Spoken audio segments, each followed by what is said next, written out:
Welcome to the Skagit Valley and Whidbey NMRA Clinic. This is our October clinic. I'm Rich Blake, the clinic chair. And tonight we have a very special presentation. We have a few master model builders that are going to talk about locomotive kit bashing, scratch building, and super detailing, which is probably one of the most challenging NMRA achievements you can achieve. It's also, most of your best of show type models that you see at contests and conventions and stuff are usually locomotives.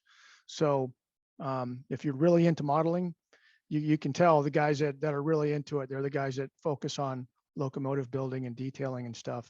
We have four guys here. We got Ron Hopkins. He's an MMR from Edmonds. I got John Bentz, who has building an ON30 layout down in down south of Freeland on Whidbey Island, and Gary Jordan, who has the awesome Gilpin tram down in Mukilteo.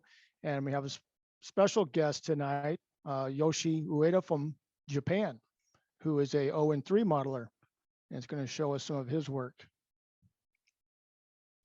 So what is locomotive kit bashing? So here's one of my locomotives that I have super detailed. This was one of the ones that I got an NMRA achievement on. It's a ON30 Climax. It's got, I actually did a clinic on this locomotive last year, or you can just go to the 4D YouTube channel, 4D PNR web YouTube channel. And there's all kinds of fun stuff on there you can look at if you missed some of these clinics around the region. Anyway, so this is, out of the box model that I added a lot of details and stuff to. And here's another one. This is an ON30 Shay that, I changed the cab, different things, put a little dude in there, added some tools and a little box and just different details, added the spark arrestor and stuff like that. So these are just kind of some basic things that you can do to really enhance your models. And you could, I could easily do an entire clinic on any one of these locomotives. That a lot of work went into them. Here's some other pictures of just different things that were added to locomotives. Scratch built a lot of stuff that had to be put on that Climax. This is a critter. This was a resin kit that is an ON18 model, which it fits on a in-scale track. So I actually use a HON30 track, which has bigger ties for my ON18 section of one of my modules. But the picture on the left shows a super detailed engine, added the spark plug wires and distributor, air filter, made an exhaust with a heat shroud on it, added the fan belts and a fan and, just some other little doodads on there to really enhance the model since it had an exposed engine. And then here's some other projects I got going. So this one on the left is a Chemtron Shay Kit. And thanks to Gary Jordan for sending me the catalog of parts for this thing. I've got this from an estate sale. It's kind of halfway built, but this will be a very difficult project, but it'll be a lot of, it'll be a real nice model when it's completed.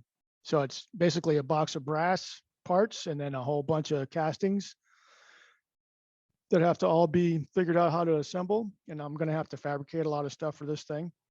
And then the other one on the right is a photo etched kit that was made by Backwoods Miniatures, which is unfortunately no longer around. You can still find these on eBay if you want to pay big bucks. But the reason I show this stuff is that it's getting harder and harder to find these kits like this anymore. I don't know why. Maybe just because there's so many ready to run models and people don't want to spend the time to build these kits. But the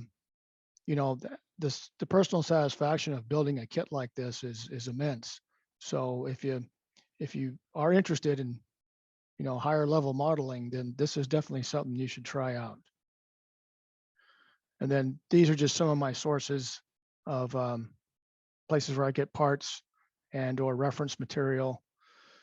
Didn't talk about 3D printing at all, but that's becoming a big thing now. Shapeways is just the most common place you can get parts. There's all kinds of people that, they do the drawings in CAD and then they upload them to Shapeways, and Shapeways can print that stuff. And then they also provide space for it, like the guy has his name, whatever, and all of his different parts on there. You can buy the parts that someone else has made for different, railroad scales and parts and pieces and stuff. So if you're interested in that, check it out.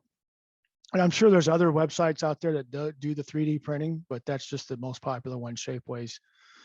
And then if you're into narrow gauge railroading, I would highly recommend getting a hold of that 50 Years of Narrow Gauge and Short Line Gazette DVD that Bob Hayden Publishing puts out, because every single, magazine for 50 years is in there, which includes all the drawings, all the reference material, all the articles on all the, everything. So it's definitely a treasure trove of information.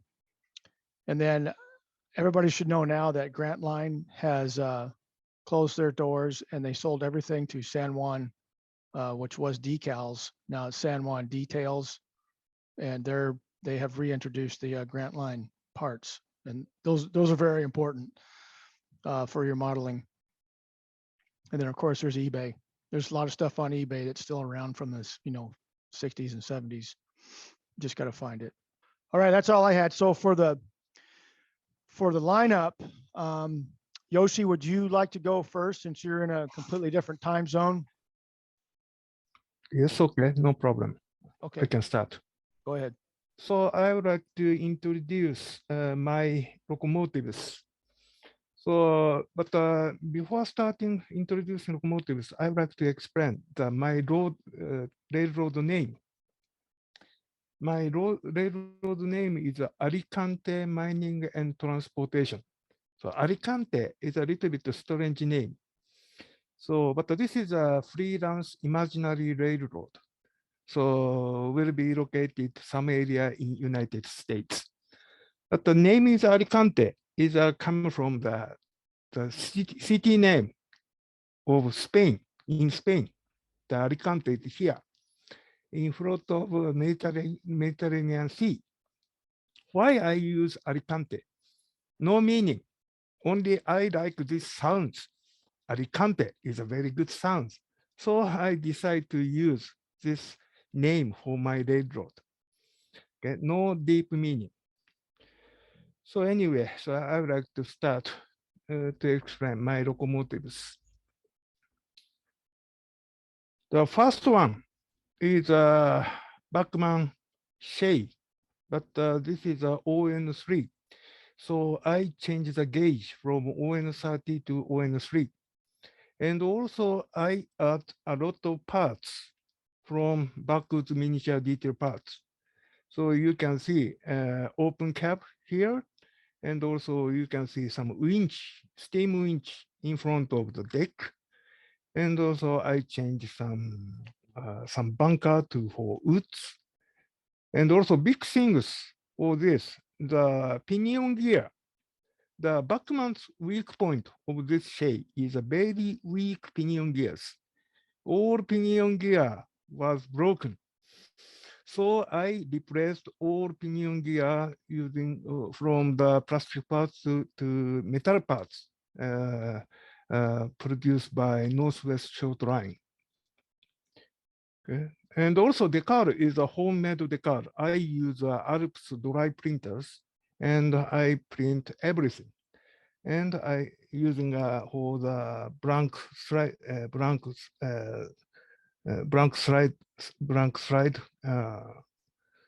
films. So and this is my homemade decals. The Alicante mining is my locomotive is number 2. It's a very good runner. Also, this locomotive has ESU rock sound version 4 decoder inside it, and also speaker inside it. This is another view. So you can see a lot of detail here. And also I replace every piping from plastic to brass wire to get the stringiness. And also I like very straight figure like that. So plastic parts is a very weak and something that not so sharp. So I want to make a more sharpness. So and I change many pipings from plastic to brass wire. And also I replaced the lot of parts from the plastic parts to casting parts, like a PSG air compressor and also PSG water pump here. Okay. And also I add some figure is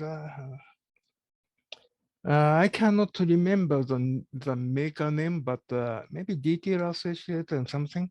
But anyway, I add the figure for open deck because if there is no figure in open deck, it's very difficult to drive it. So I add the figures like this. Okay. This is the number 2 Bachmann Shay, very good runner. Okay. The next is Climax. Is a 25-ton Climax. This is a prototype is Australian locomotives. Is a 25-ton Climax. This is the original model photo that come from blastlanes.com. This is the original photo of this product. This is a ready-to-run model made by Korea. And this is my version. Is number 7 Climax. Is modifies a lot.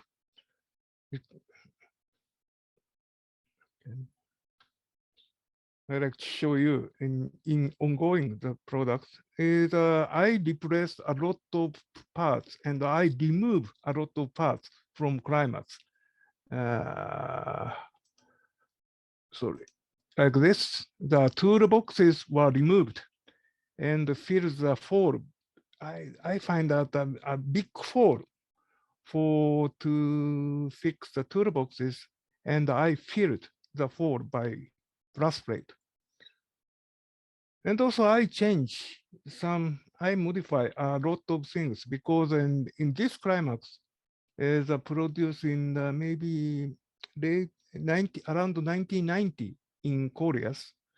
The problem is the assembly is not so accurate and also soldering is very weak. So I disassemble a lot of this Climax and build up again around here. And also I add the DCC decoder. This is a Rock Sound 5 micro with sugar cube speakers like this. So this is a very interesting models. The real product is once export to Australia and back to United States again like this. So this is a complete version of the Ford. So this locomotive has become the wood burners like this, and I change the wood bunker like this, and also I add the generators on the floor roof, and I change the headlight, and also I add some figure like this. This is also another view. Yeah, very simple. No weathering. Still no weathering. Very difficult to add weathering. So, but anyway, finished model like this. So you see the generator on the top, and also this headlight is maybe arc type headlight, but I changed arc light head type to electrical lamp type. So I add the generator here. Okay. The next is this is the main part of this today's presentation. This is Michigan, California number Shay number 2. Is this is in my railroad. This is a number 9. Is built from the PSC 16-ton Shay plastic kit. The PSC produced the plastic version of this Shay. This is a boiler is a plastic, and frame is plastic. Also, engine is plastic. It's a plastic models. plastic kit. But fortunately, I found the spare parts for Michigan, California lumber shades, cab, and oil bunker and water bunker on the eBay.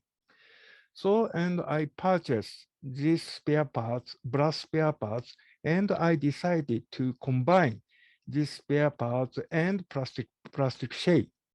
And I rebuilt many things. And finally, I got this number 9, Michigan, California Shay, like this.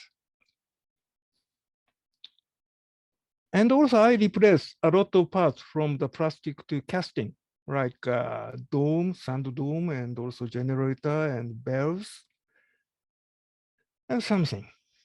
And I changed. And also, finally, I finished this model, but at test run of these models, I found a big problem.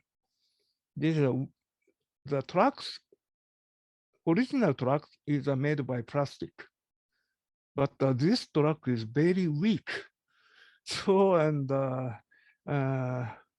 I could not find that how can I say good quality about this truck. So, and I changed the truck to brass one. So fortunately, still PSC produced this casting for Shay. So I replaced the trucks into brass parts due to the weakness of plastic parts. So I'm become very happy because this is a very rigid, no weakness, become good runner. Also, you can see this locomotive have a Rock Sound 5 micro with sugar cube speaker inside the water bunker. And also you see you see a driver here. This driver is a 3D printing parts from engineer is come from this is a manufacturer name. Model U is a UK manufacturers. Very good 3D printing parts they produce for engineers and S scale and O scale and F scale and so on. So I purchased the UK style engineers like this. This is the typical UK style engineers, but I love it. And also you find that the backlights here is a work. This is backlight is working backlight and the LED chip inside it. You see, this is a very thin wire here. This is come from the LED chip. This is an enamel wire. It's a very thin wires. So I use very thin wire for the LED chip. Okay. So now this is a working backlight. And also this is finally I got these locomotives and the name is my road name, but I use the same shape of the real one. Michigan, California Shay also use this kind of the logo plate, but I changed the name like this. Okay, and also you see, this is also the headlight is also working headlight, LED chip inside it like this. This is the photo shot from my small modules. And this is a very handsome UK engineer here. And also this is another view of the different side view, left side view of the Shay, but very difficult to see this in these photos, but you see very thin enamel wire here. So the headlight is a very different position, located very different position, this Shay, but I included LED chip here. So, and the wire come from the headlight and go into the boilers like this. Okay. Yeah, this is a very interesting Shay, and I made this Shay, and I use 6 months to complete this Shay. Many parts has been changed from the plastic to castings. metal castings like this.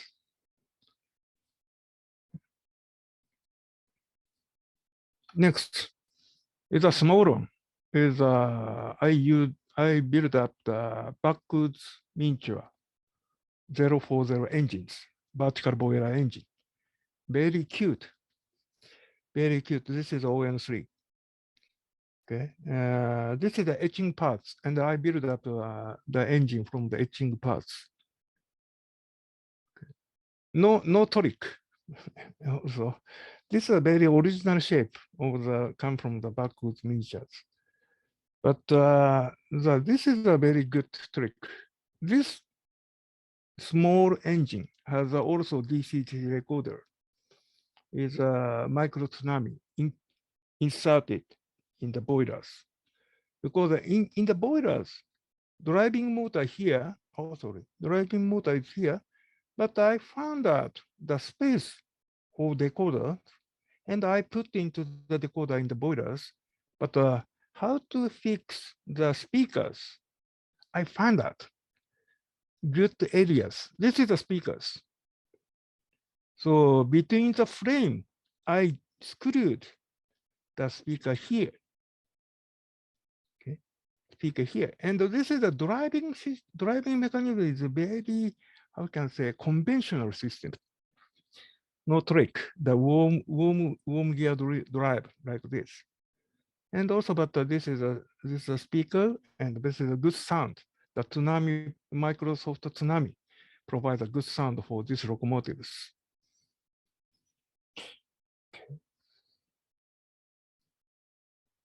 The next is a brass model. It is built from the PSC 26-ton Shay brass kit, produced by PSC around the 1990s. All brass kit. So I built up. No trick, no additional detail maybe. This is a straightforward. I built up the kit from the straight. This is the original style, right? This, except headlight, because I decided to replace the headlight in same style for all engines, because I produce one imaginary railroad, so headlight should be same for all engines. Okay. Also, and of course, this locomotive have DCC recorders. It is a rock sound V4. So many locomotives have I use ESU rock sound because I love to edit all sound files. Rock sound provide a chance to change the all sounds by myself. So this is a very good thing for me. So I change some sounds file, like I change good Heisler sounds, but some locomotive has a Germany steam locomotive Heisler sounds, very lovely. So and also on the speaker in the firebox.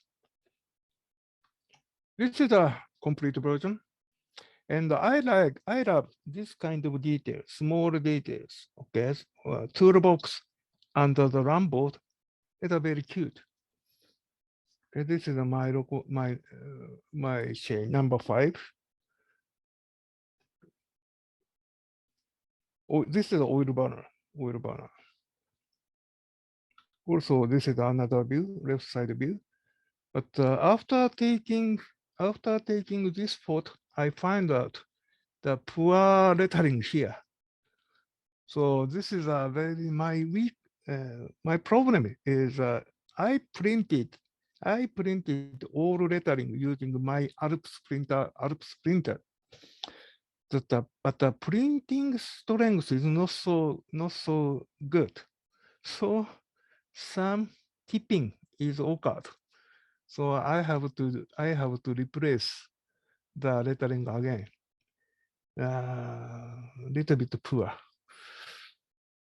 But anyway, this is the number 5, 3-cylinder Shay. And also this is a brother Shay, is number 8, is 18 Shay, also come from the PSC kits.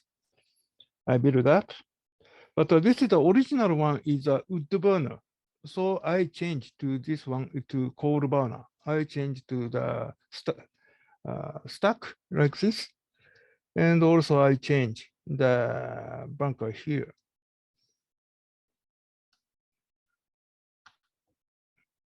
Okay. This is the engine right side views. So the driver comes from the Aspen modeling company. This is a 3D printing. This is a resin, no 3D printing. This is a resin figure. Very good figures. I love it. I like it. And also, sorry, and also this is a left side view. I use a similar figure like a number 8 and number 5 is a brother. So I try to introduce the same detail from between number 5 and number 8 to keep consistency in my railroad.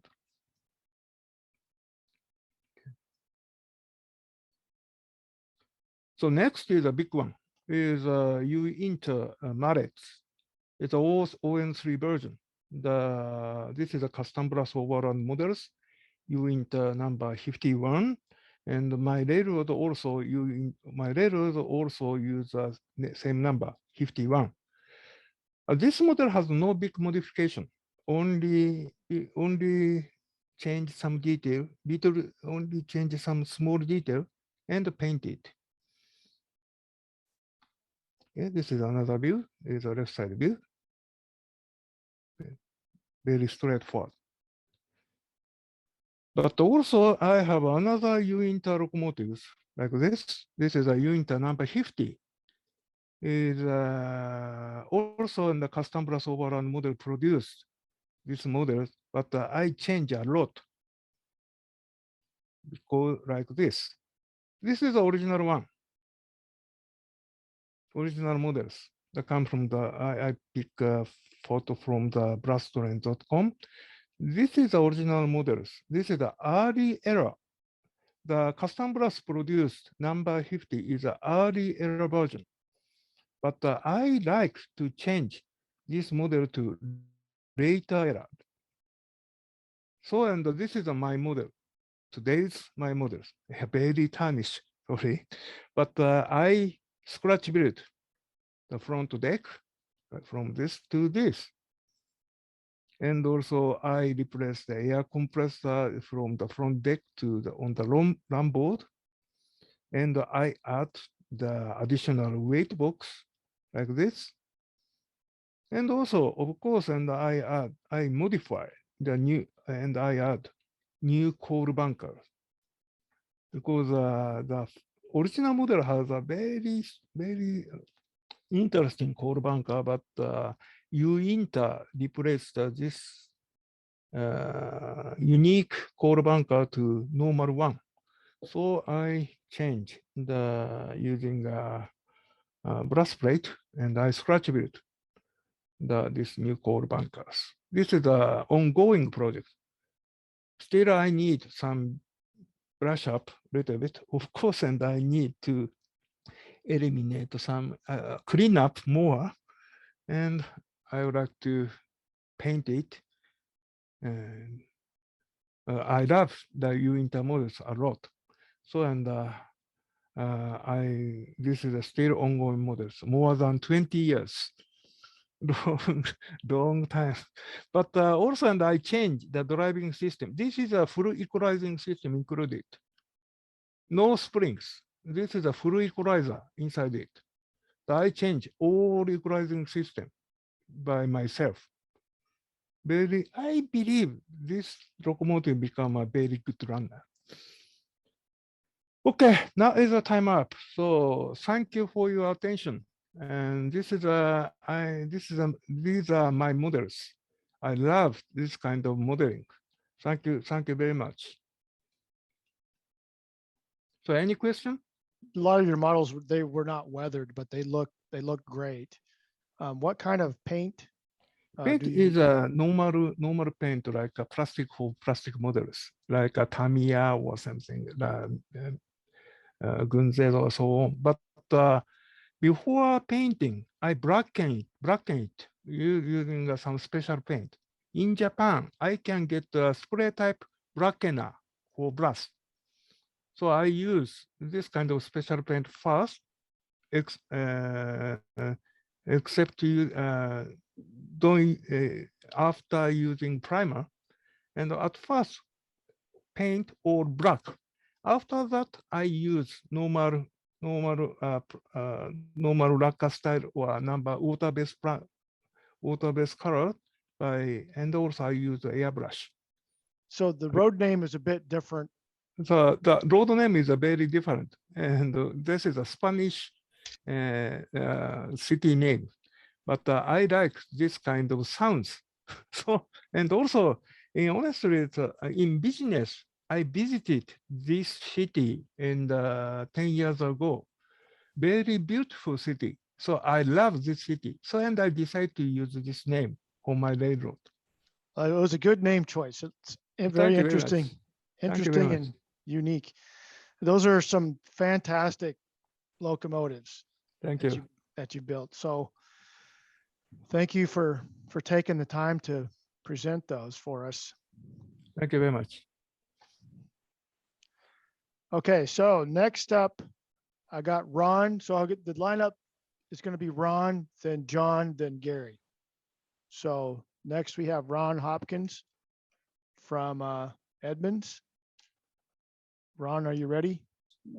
Yoshi's act is going to be very difficult to follow, but I did do some interesting models, I think, for my MMR AP multi-power certificate. I started with, a fear of just the term scratch building evoked images of the modeler who can build a beautiful steam locomotive from a chunk of brass using only a file and soldering iron, or those of you who are my age will remember the Merrill Thornburg articles from the Model Railroader magazine in the 50s, where it seemed like every year there was a new series of 6 or 8 consecutive articles from Thornburg about a new steam locomotive that he was building.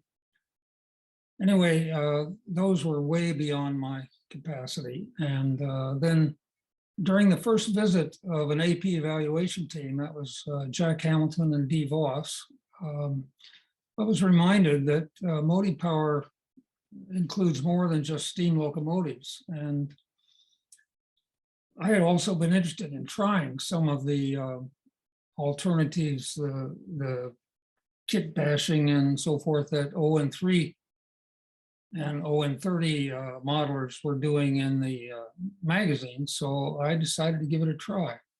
I should say, by the way, that I model in ON30. And so there weren't a lot of kits to choose from.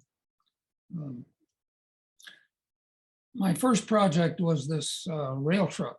And the inspiration was a 1/16 model from Gordon Burrell that appeared in the Modeler's Annual in the winter of 2011. It's obviously a very large scale model. I could never duplicate the craftsmanship that Gordon achieved, but I liked the concept, and I thought I could use a rail truck on my layout.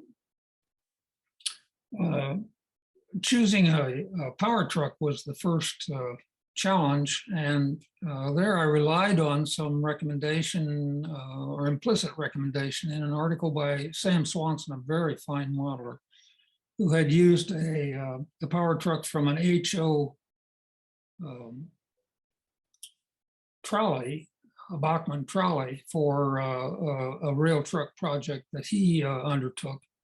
It was a different kind of rail truck, but I thought I could use the same power truck. So it's shown here in this next photo. I modified the power truck by adding a pivot at the top, and I wanted a little better electrical contact, so I added phosphor bronze wire rubs on the wheels beside, in addition to the stock contacts. The chassis was, the body was built up from sheet styrene. The doors were just scribed in the side. These cowls, this top, the hood cover and the cowl are actually wood carvings. I treated them with several coats of sanding sealer so that they would look as metallic as possible. There's half round styrene trim on the cab, and the hood doors are just a sheet of styrene with louvers that are nothing more than strips of styrene. The hinges are just bits of wire. The hood, I'm sorry, the radiator, I don't have good photographs of the radiator, but it was made with several laminations of sheet styrene. And then the front is trimmed with some angle styrene and strip channel styrene surrounding a mesh that I found in a scrap box. The interior of the cab was trimmed with, there is a seat here. Underneath the seat is where the TCS decoder was installed. And the seat was made to give a leather appearance by coating it with tissue paper glued to the styrene seat with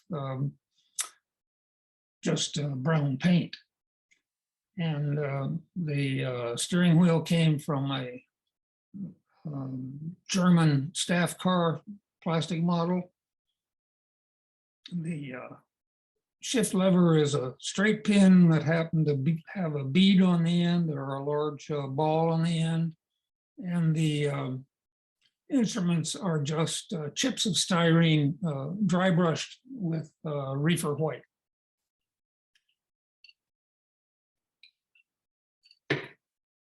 The rear of the cab interior was trimmed with strip wood.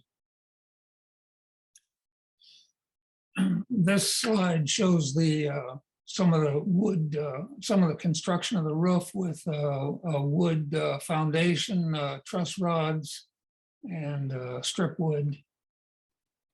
And the back of the cab also was covered with strip wood and a lot of nut and bolt washer castings. All of the strip wood was, excuse me, all of the strip wood was stained with, dirtied up with dark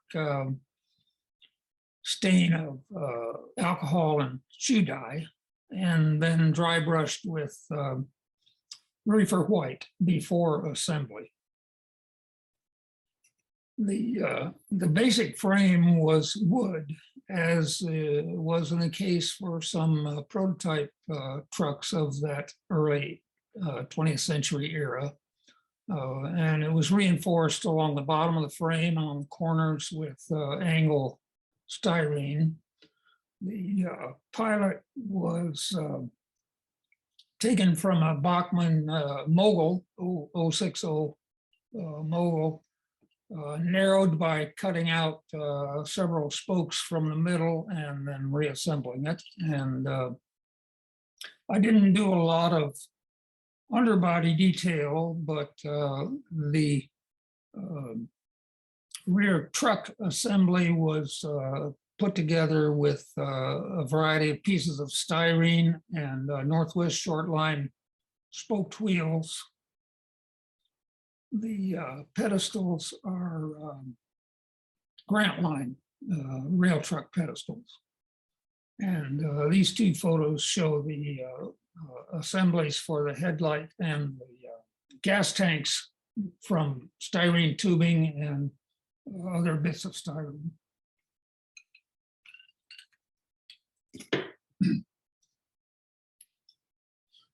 These are a couple of views of the finished product. Not great photos, but I'm an amateur photographer. And the load is mostly from the junk box. The covered load happened to be a tire balance weight that I found along the street, and an HO tank car dome stacked on top of each other, covered with a bit of Kleenex and painted with flocal oak stain. The other stuff is mostly just from the junk. And this is the rail truck shown on my layout.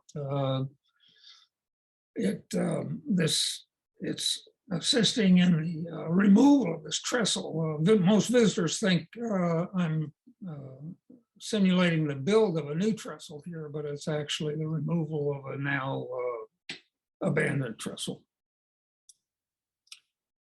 Second project was this speeder.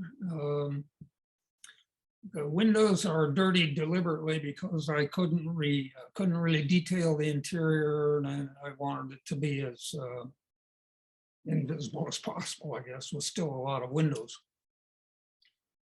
The power truck for this model was from a Bachmann Porter, ON30 Porter, which I'd had for some years, but wasn't really using on my layout. I discovered that the motor just popped in and out of the power truck.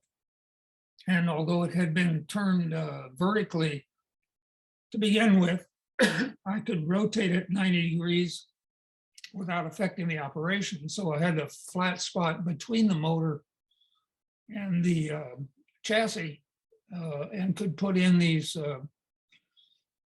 bits of styrene, put the wire prongs on the end, and then made this box to fit over the base, so that the basic model is a box within a box, and I can stretch the sides enough to remove free the power truck if necessary. This shows the styrene model in progress of construction, and similarly here, rivet strips that are added here were not done in any very sophisticated way. I simply punched the rivets on the rear side of the styrene strips with a miniature awl. The radiator cover here was just with brass wires. The grab irons are brass wire, just adding nut bolt washer castings at the end of the brass wire grab irons adds a lot to the impact, or to the effect of these, the visual effect of these. A trick that I learned in some kits I built in earlier years.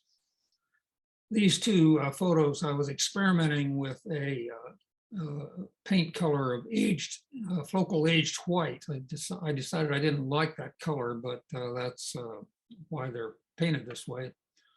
The headlight came from the Bachmann Porter, and this photo shows pretty clearly the implementation of the lift bars at the ends of the project.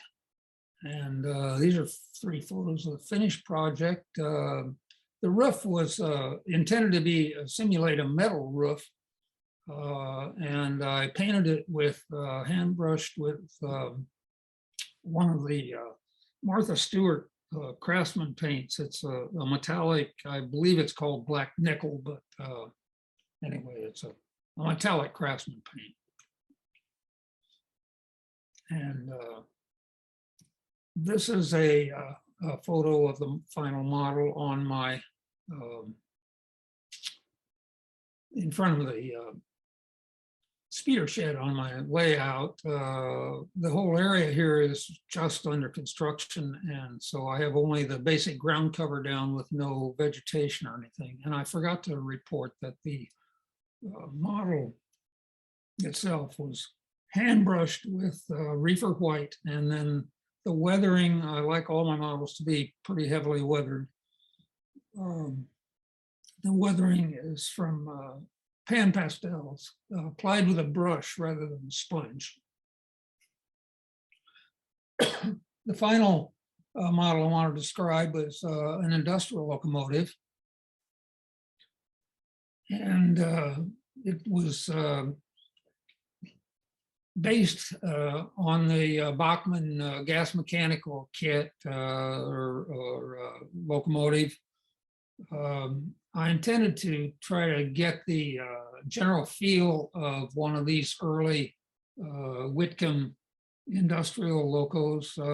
This photo was from a 1978 model railroader article by Harold Russell, and he did a lot of plans in that era. I had no intent to actually mimic it. I just wanted to get the spirit of that. And I was also influenced by the work of Sam Swanson, who published an article based on around this version of the kind of critter here from, I believe, the 2016 ON30 annual. Anyway, this Bachmann gas mechanical has been very critical, or very common source of kit bashing for ON30 modelers, I think, because it's got this nice solid base and chassis to work with. So I built up a frame of styrene. The body was fabricated with pieces of sheet styrene connected by strip styrene rather than cutting out the openings. So the openings are made by the assembly process, and it gives you a little sharper edges on the windows and doors. This photo shows the quite a bit of rivet strips. I used, this is the first time I had tried the Decal rivet strips. Mine happened to be Micromark. I believe there are several other vendors for these rivet decals, but they are very effective and quite easy to use. I recommend them. The hood was created by just using, joining several sheets of styrene, but at these upper corners, I used styrene timbers, 8x8 or 10x10 bits of styrene so that I could round the corners. The hoods on the hood covers are the same, similar to those on the rail truck, just sheets of styrene with strip louvers. The hinges are also made with just chips of styrene and half round trim. The interior of the cab was largely from the original Bachmann locomotive, but I did scratch this gas tank from styrene and styrene tubing and angle. Here you see it installed and weathered a bit. The paint is this shows the first coat of let's see, it was called Depot Buff, local or polish coat Depot Buff, just brushed on. I think I used 2 coats in the end. This shows some of the extra detail. The gas tanks were made with, air tanks, excuse me, were made with styrene tube as were the headlight and the exhaust stack. The bell is from the Bachmann Porter, and the sand dome was turned from the end of a dowel in my drill press.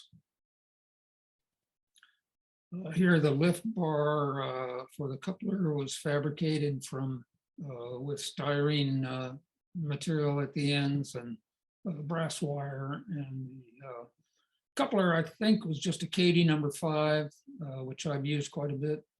And of course, the air hose is a Grant line casting. These are 2 finished photos. Again, brush painted, depot buff, and weathered with a little bit lighter weathering, but still weathered pretty heavily with pan pastels.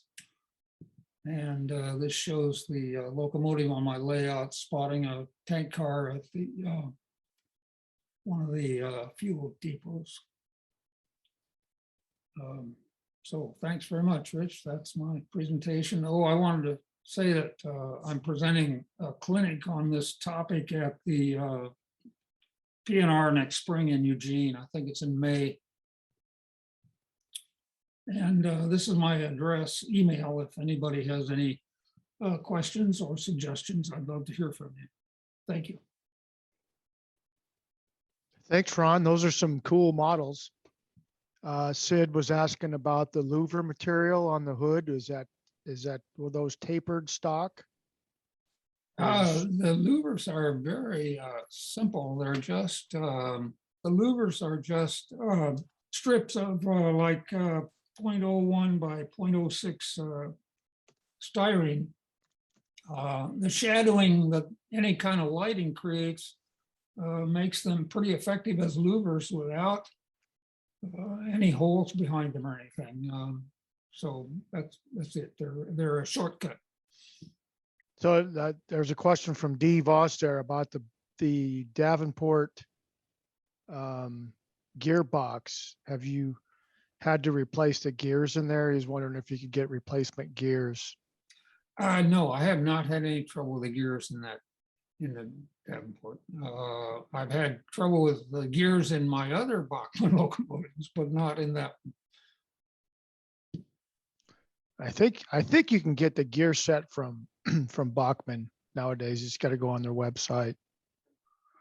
I replaced one of the gears in my from the Bachmann website.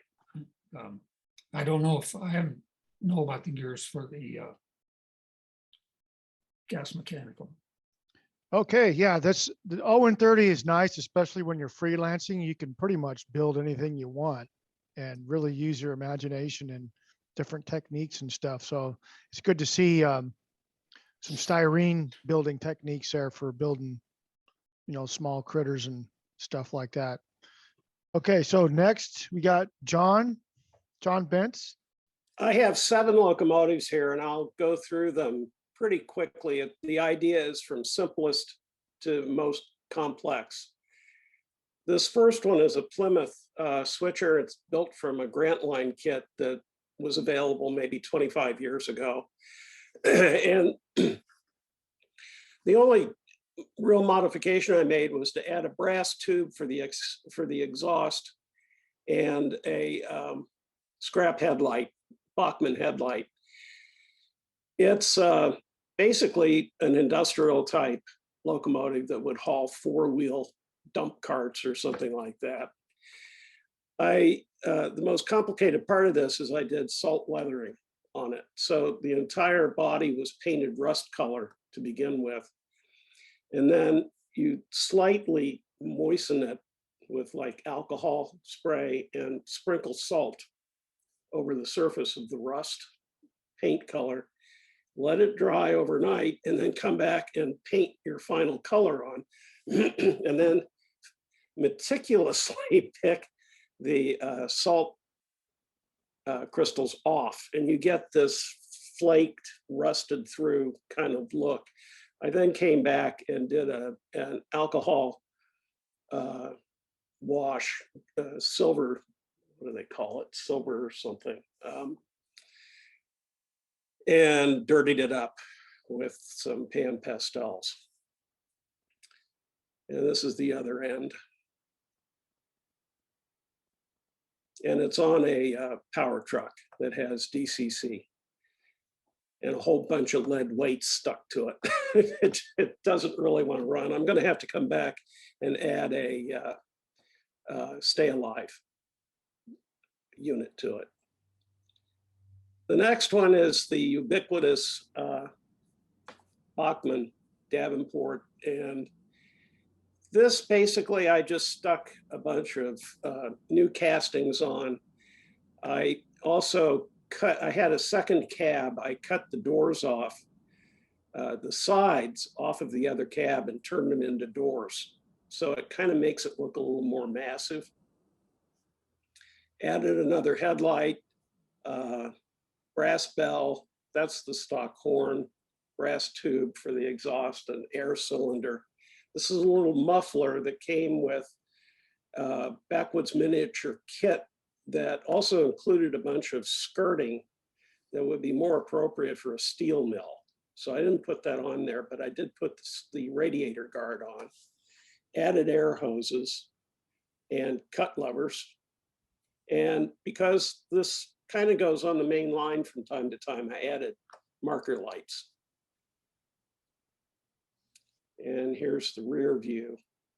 Added a toolbox just for some interest. There's the other air hose, rear marker lights. Just enough to give it a little character. So then, in the vein of just adding detail parts and not doing a lot of messing around with mechanisms, this was the Bachmann 2442. I took the headlight off the top of the boiler and added a platform and put the headlight on the front engine, added a toolbox. It's a brass bell, a brass whistle, brass turbo generator, rear headlight, did some light weathering, added Rio Como Railway as the name of my railroad, and of course the engine number.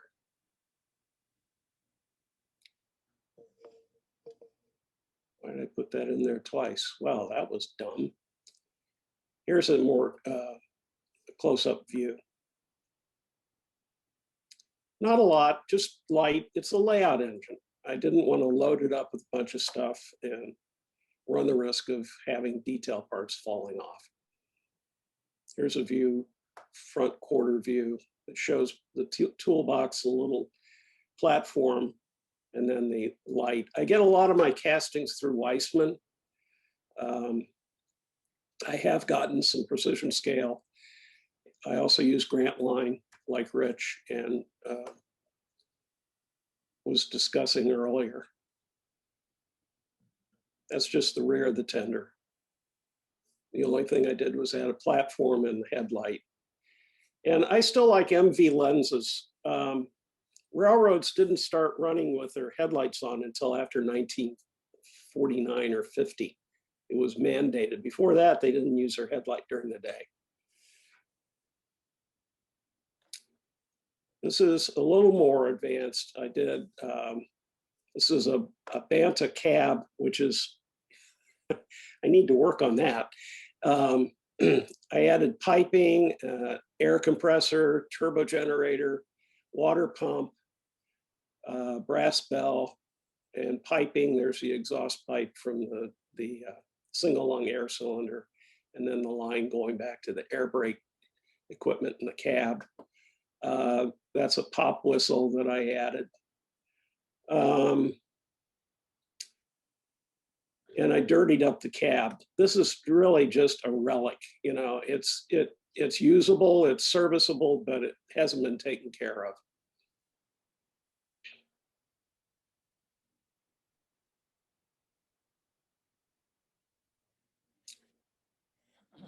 Rear view.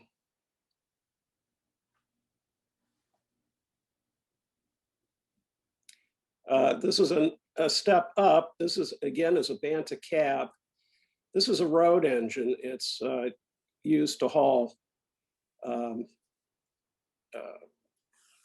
lumber cart, skeleton cars from the logging reload to the mill. It has a hose reel, brass whistle, turbo generator, added water pump again so they can pump water out of the creek and the siphon hose. And the same style headlight. I share that affection with our first presenter. I like that style, the arc style headlight that's been converted to electric. I need to add cut levers to this one. Ongoing project, ongoing work. On the other side, I added a toolbox and an air tank. And I also added some brass grab irons to the cab.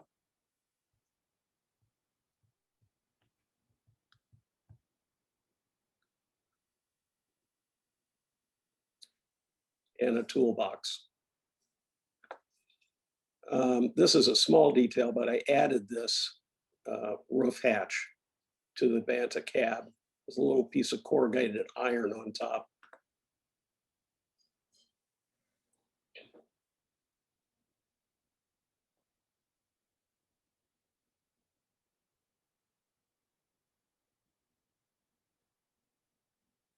We've been doing a lot of remodeling, and so everything's covered with dust. I tried to get it off and found in enlarged photos it wasn't quite successful. This is a Bachmann Stearns Heisler that's had a backwoods miniature conversion applied to it. There's a problem with his castings in that they don't match up with the Bachmann cab. So I've got to go back into this and add some sort of a spacer under here to get this to tuck up.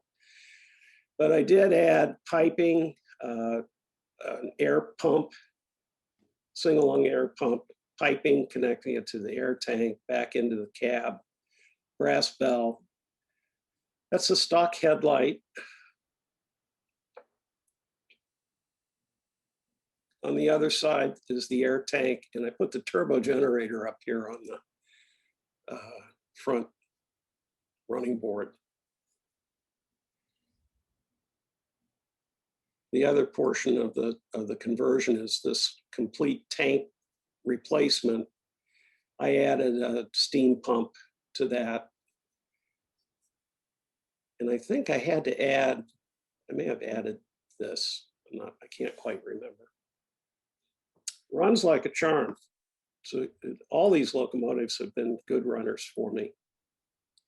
I haven't had too much trouble with gear replacement.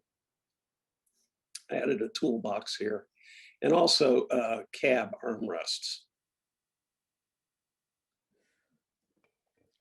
And the final locomotive is probably the most involved. I did some cutting and filling, and this is a Bachmann Mogul. It's been converted to an 060. Again, the arc style headlight, brass turbo generator, brass bell, additional piping, brass whistle, and Bachmann consolidation front pilot beam and footboards. This is a Weisman Whaleback tender. And I was able to, the frame that came with the tender was goofed up. It wasn't a good casting. And I discovered that I could remove the shell from the Bachmann tender and just graft this on. So this is the original Bachmann tender. A little closer view. This is a new stack. I also replaced the handrails. And it gave this locomotive a completely new look. You can see the Bachmann Mogul genes in it, but by filling in the cab window, it makes the cab a little more massive. The shortened pilot gives it a chunky look, and it runs well.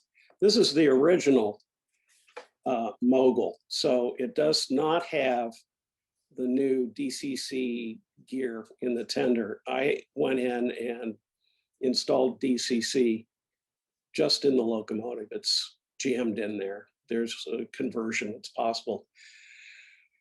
On this side, I added a toolbox, and again, those cab armrests help give it just a little more detail. The tender, I put chunkier handrails on here. I know they look a little too beefy, but if it's going to get handled on the layout, I don't want it to fall apart. So also add cut levers front and back. A little closer view of the right side of the tender. Really, the hardest part of this was bending these handrails and then soldering them up. And there's some additional details here that were from, I think that was from Precision Scale, which is plumbing detail for an oil tender. I also added, can't see it in the cab, on the boiler, instead of a conventional firebox, there's an oil firebox cover on there. The other side of the tender. Added some hooks for chains. And the front. I cut the original smoke box off. I did some measuring and I found that a C16 smoke box front is exactly the same diameter as the Bachmann boiler. So I grafted basically a Rio Grande C16 smoke box on and a Rio Grande number plate. And that's the 280 front pilot. And then the back of the tender, I added a few little handrail details and stuff, and they're the cut levers. And that's basically it. Outstanding, John. Thank you. Again, these are layout models, so they're, you know, robust, I hope. Built for service. Built for service, that's right. So Sid had a question here about the tender on that Mhm. locomotive. Does it have the gap between the oil and the water tank like the SP narrow gauge, or is it just one It's casting? just a solid casting. Here, I'll back up. I think there was a gap here in the prototype. This is just one piece. I imagine if you were really industrious, it wouldn't be a big deal to cut it and put blanks in between and push them out so you could see through. Nice job, John. Thank you very much. There's another question here about Oh, your okay. couplers. What type of Yes. couplers are you using? I'm using ON3 couplers for the main line locomotives. Let me get back here. So this is going to be changed out. I've changed to KD ON3 couplers. This is a San Juan Evolution coupler. I found that these don't work very well for me. They're hard to get uncoupled. They couple just fine. And they look great, but you can't get a pick in to separate them. They just fight you constantly. So all my locomotives are going to get those swapped out. All my new cars that I'm working on have KD 803s and 807s. Those are definitely a lot beefier than the typical HO couplers. Well, yeah, I are mean, mostly- the Bachmann couplers are actually smaller than the smallest narrow gauge couplers. And I like the beefier look. All right, looks great. Okay. All right. Thanks, thank you. John. All right, so next up, we got Gary Jordan down in Can I Mukilteo. just make one comment? Yes, sir. I've now heard a reason why I don't have to put lights in all my old steam locomotives, because they didn't run them at night, or they ran them at night, but not until after 1947. Is that correct? It might depend on what road you're modeling, but yeah, the use of headlights wasn't really mandated until they started making a bunch of rules for everybody, and which was likely after World War II. I like the MD lenses too. Yeah, they look realistic. He was talking about not running headlights in the daytime. They did run them at night. Yeah, that's what I meant, the daytime running, which I mostly do. All right, let's go. Good evening, gentlemen. Nice to see you all. So these are the models I'm going to talk about. I'd like to start with the smallest first, and that is this little SN2 version of the Gilpin Tram's first Shay. The Gilpin, it was construction number 181, and it was built in, let's see, when was that? 1898. It was delivered to the Gilpin Tram up in Colorado. This is just a proof of concept model that I built because I was enamored of the Gilpin Tram, but I wanted to try it in S scale.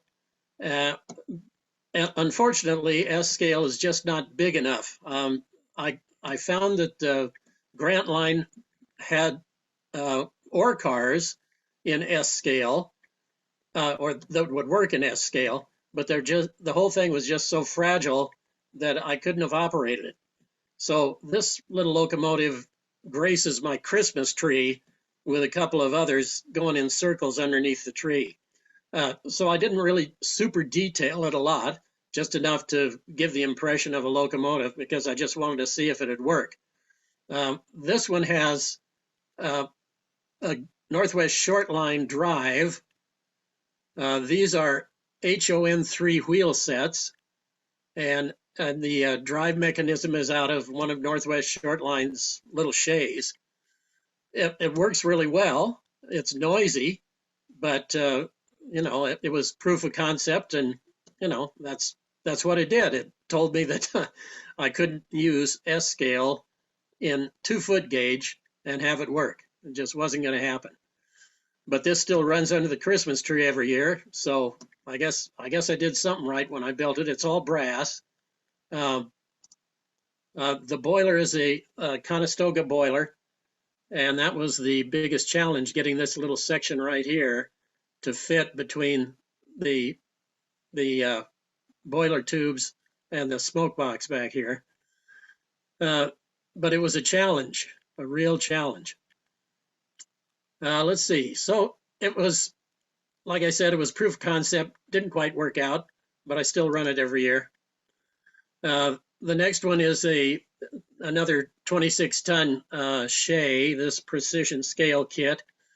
I built this because I wanted to have a 3-foot Shay so I could run stuff in Blackhawk and down to Golden. This is just standard Shay, standard precision scale, and it takes a lot of time to build this thing. There are lots of pieces that you look at and think, that's never going to fit in there. But when you finally get around to putting it together, yeah, it will fit. It's going to take you a while to get it all together. It's a long-term project. I think Mr. Ueda said that it took him 6 months to build his. I think it probably took me 3 or 4 anyway. And it's a nice kit. It's all brass. But boy, once you get everything put together, it's not going to come apart very easily, which is kind of a problem. The drive on this is a typical Grant Line. Let me get to the bottom side. There we are. Typical Grant Line drive with the ring and pinion, basically. To mine, because at the time I built this, there wasn't a reliable chuff with the decoders. It just wasn't there. So I had to machine a little wheel with 18 notches in it so that I could get the chuff right. It always irritates me when I find that I can't count the number of revolutions on the locomotive when the engine doesn't go at the same rate that the chuff is going. I find that annoying. Anyway, this has lenses that I built, polished up the front for the locomotive number, but it's not super detailed, but it does have all of the details that are in the kit. Window glazing, that sort of thing is anything you can add after the fact. Let's see what else. This is the fireman side, steam jam and everything. It's really nice, very complete model. This has a Digitrax decoder, Soundtrax decoder. The speaker is in the back of the fuel bunker, and this is cut out.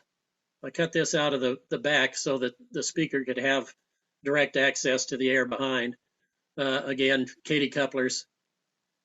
This is a layout engine that operates all the time. Rich has operated it remotely, and it holds up really well.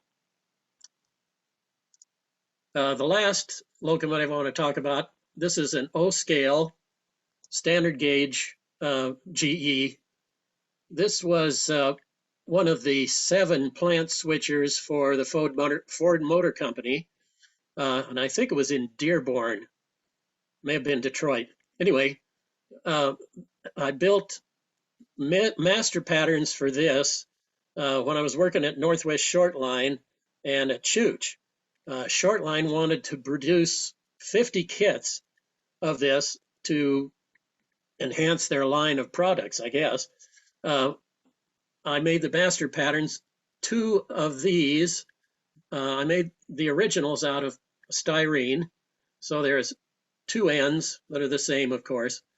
1 big frame, and let's see, 5 pieces here that are white metal castings for the cab sides. I don't know what happened to the 50 of these that we produced at Chooch. They're out there somewhere, but I haven't been able to find them. So these are the original master patterns that I kept after I gave all that stuff to Shortline, and I decided to go ahead and put it together. These are the original colors from the Ford switchers. This locomotive was produced between 1939 and 1940 by GE. There are 130 tons. In 54, the Ford plant started replacing these with SWs. So they sold all of these to the Wellsville, Addison, and Gailton, which is a little short line, part of the B&O family in Pennsylvania. This model is basic, but if you added all the details, the grabs, the handles for all of the doors, the bits and pieces that we produced with it, it actually turned out not too badly. It uses Northwest Shortline's magic carpets to drive it. Takes 4 of them. For that reason, it needed a big decoder. So I put a 4-amp decoder in this one so that I could actually run it on my layout. I don't run it very often, but it does run pretty well. The magic carpets are a little noisy, and someday I'll probably put sound in it just to cover up the sound of the magic carpets as they grind away. It comes with 2 air tanks, but all of this is a urethane casting in the kits with just a screw holding the power trucks together. And let's see what else. This is an end view. Again, O-scale Katie's. This is a casting as well. 2 of these. It's interesting on this one. When they operated at the Ford Motor Company, they had whistles. So there's a little brass whistle on each of the opposing sides. When the WAG got a hold of them, they put big air horns here on top and got rid of the whistles. I don't know why they had them at the Ford Company. I guess maybe the air horns would have been too much for the rest of the employees. I also made patterns for the side frames. and turned out all these little guys for the bottoms of the grabs. They're out there somewhere. If anybody knows what happened to them, let me know. That's about it. Some of the equipment that I use to put these things together, I have a Northwest Shortline Sensapress with an indexing table, and I use that to emboss rivets in brass or styrene, either one. Works really well. Nice to have the indexing so that you can get the rivets equally spaced. Also, I have a Mako soldering station. They're really great. You can adjust the temperature to any degree you want, to whatever type of solder you have. And I have a resistance soldering station, a shear line mill, and a Unimat lathe. And I use all that stuff all the time. Thanks, guys. All right. Thank you, Gary.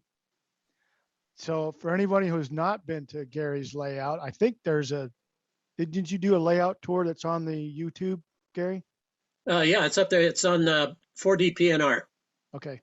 Yeah. So the layout is incredible, and Gary's modeling is also incredible. So Thanks, Rich.